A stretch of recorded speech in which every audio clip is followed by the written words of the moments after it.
आउज़ुबिल्लाहिमिनश्शैतानिर्रजीम बिस्मिल्लाहिर्रहमानिर्रहीम। मेरा नाम है आमिर और इजी फॉरेक्स ट्रेडिंग्स की तरफ से मैं आपके लिए लेकर आया हूँ फॉरेक्स इन उर्दू। जैसा कि इन वीडियोस में हम सपोर्ट और रेजिस्टेंस के चंद नहायत ही अहम पॉइंट्स को डिस्कस कर रहे हैं, जिनका जानना एक अच्छी फॉरेक्स करने के लिए नहायत ही ज़रूरी है। तो हम इस वीडियो में देख लेते हैं, इस वीडियो ट्यूटोरियल में हम देख लेते हैं कि नेक्स्ट टॉपिक हमारे पास क्या है। मैं आपको रिकमेंड करूंगा कि इस वीडियो को देखने से पहले सपोर्ट एंड रेजिस्टेंस के रिलेटेड मेरे तमाम ट्यूटोरियल्स को टच कीजिए, उनको देखिए, ताकि इस वीडियो में जो हमारा टॉपिक है वो आपको इजीली समझ आ सके। तो हम अपने टॉपिक की तरफ चलते हैं। हमारा टॉपिक है इस वीडियो ट्यूटोरियल में where to set stop loss regarding SR. SR mean support and resistance, यानी कि सपोर्ट एंड रेजिस्टेंस केस में हमें अपना स्टॉप लॉस कहां पे लगाना चाहिए। तो पहला पॉइंट हमारे पास क्या है, if we buy the market mean कि अगर हम एक बाय ट्रेड लगाते हैं, try your best to set your stop loss after the nearest support if available. Mean कि इफ अवेलेबल, ये चीज ध्यान में रखिएगा। If we buy the market, try your best to set your stop loss after the nearest support if available। इसका कहने का मकसद ये है कि लेट्स सपोज हमने एक बाय ट्रेड लगाया है, हम एक अप ट्रेंड में हम एक बाय ट्रेड सेट करते हैं।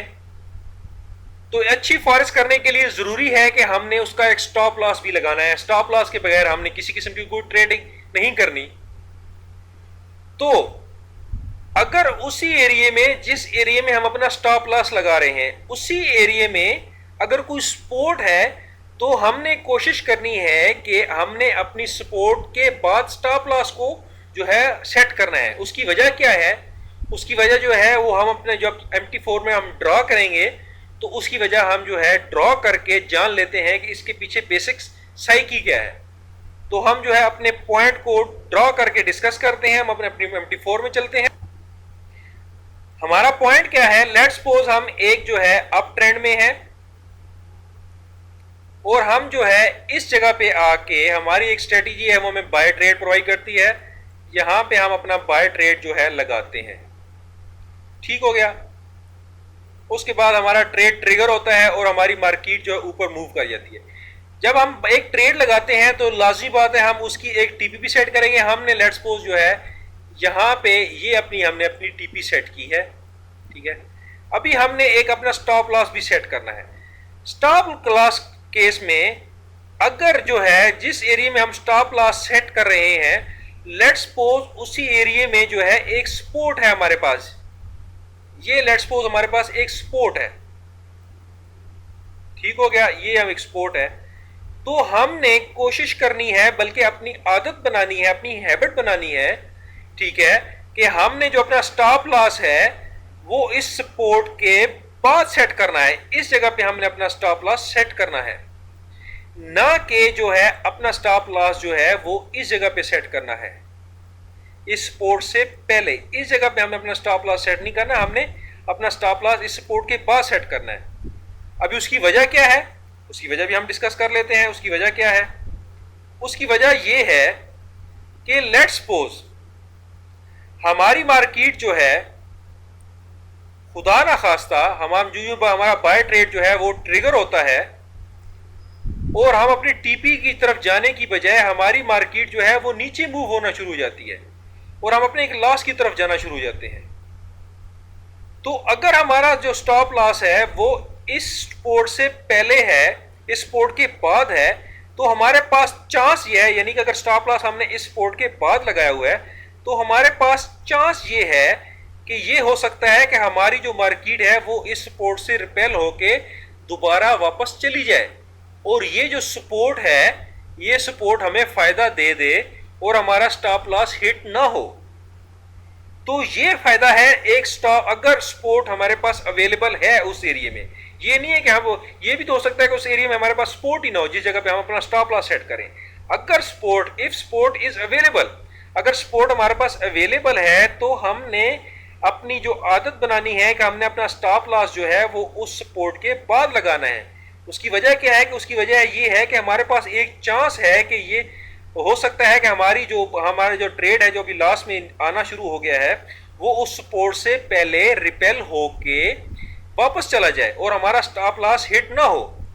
अगर हम लेट्स सपोज हम स्टॉप लॉस जो है अपना स्टॉप लॉस जो है वो इससे सपोर्ट से पहले लगा देते हैं, तो अपना स्टॉप लॉस हम लेट्स सपोज हम जो है इस जगह पे लगाते हैं, इस जगह पे हम अपना स्टॉप लॉस लगाते हैं, तो फिर ये ज्यादा चांसेस हैं कि हमारा जो है वो यूं ही अगर मार्केट खुदा ना खासा हमारी वापस आई है तो वो हमारा स्टॉप लॉस हिट हो जाएगा और इस जगह पे हमें लॉस के ज्यादा चांस मिलेंगे। ठीक है, तो अगर हम स्टॉप लॉस को जो है अपने सपोर्ट के बाद लगाते हैं तो हमारे पास एक चांस है कि वो सपोर्ट हमारे लिए एक ढाल बन सकती है। वो सपोर्ट जो है वो हमें जो है एक इजी वे हमें प्रोवाइड कर सकती है और हमारी मार्केट जो है यहां से वापस जा सकती है।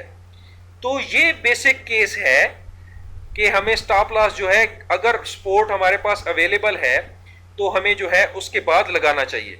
अभी हम जो है अपना नेक्स्ट पॉइंट है उसको देख लेते हैं। नेक्स्ट पॉइंट हमारा क्या है, if we sell the market, अगर हम एक सेल ट्रेड लगाते हैं, try your best to set your stop loss after the nearest resistance if available. बिल्कुल वही जो पॉइंट हमने अभी डिस्कस किया है बाय ट्रेड केस में, ये उसका बिल्कुल ऑपोजिट फ्लिप साइड आप कर लें। यानी कि अगर हम लेट्स सपोज हम अपना एक सेल ट्रेड लगाते हैं तो जिस एरिया में सेल ट्रेड का हमने अपना एक स्टॉप लॉस सेट करना है, जिस एरिया में हम अपना स्टॉप लॉस सेट कर रहे हैं, तो अगर उस एरिया में कोई रेजिस्टेंस है तो हमने स्टॉप लॉस जो है उस रेजिस्टेंस के बाद सेट करना है। ये जो हमने अभी ड्रॉ किया था बिल्कुल उसकी फ्लिप साइड पे चले जाएं, तो बिल्कुल सेम वही केस है। इस वीडियो में इतना ही। नेक्स्ट वीडियो में हम सपोर्ट एंड रेजिस्टेंस रिलेटेड मजीद चीजों को डिस्कस करेंगे।